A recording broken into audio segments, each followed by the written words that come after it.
उनमें से देखने की कोशिश करनी है क्या उनमें से आपको दिख रहा है। ठीक है, अगर उस ऑब्जेक्ट से लाइट जो है पास करती है, ठीक है, आर पार पास करती है लाइट, तो इसका मतलब क्या है, उसमें से आपको दिखेगा। अगर उसमें लाइट भी पास नहीं करती तो आपको उसमें से क्या नहीं दिखेगा।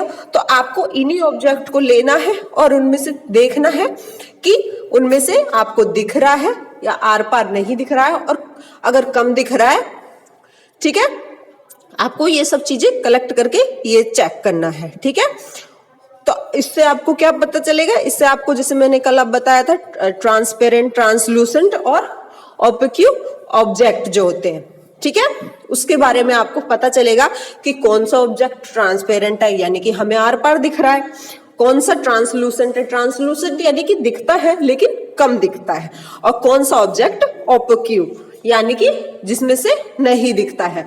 तो आपको इन ऑब्जेक्ट में से यही बताना है कौन सा ट्रांसपेरेंट है, कौन सा ट्रांसलूसेंट है और कौन सा ओपेक्यू ऑब्जेक्ट है। ठीक है, अब आपको क्या इन ऑब्जेक्ट को लेना है, उनके नाम लिखने हैं एक साइड, फिर उनमें से आपको लिखना है कि आपको उनमें से दिख रहा है, उनके आर पार दिख रहा है। आपको एक टेबल में ये लिखना है कि आपको आर पार दिख रहा है, नहीं दिख रहा है या कम दिख रहा है। ठीक है, और फिर तीसरे कॉलम में आपको लिखना है कि वो जो ऑब्जेक्ट है वो क्या है, ट्रांसपेरेंट है, ट्रांसलूसेंट है या ओपेक्यू है।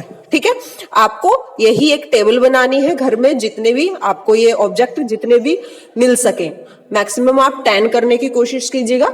10 ऑब्जेक्ट आपको इसी तरह टेबल लिखनी है, अपनी नोटबुक में भी ये टेबल बनाएंगे आप। ठीक है, और इसी तरह आपको ये पूरा टेबल प्रॉपर बना के दिखानी है। Okay students, thank you.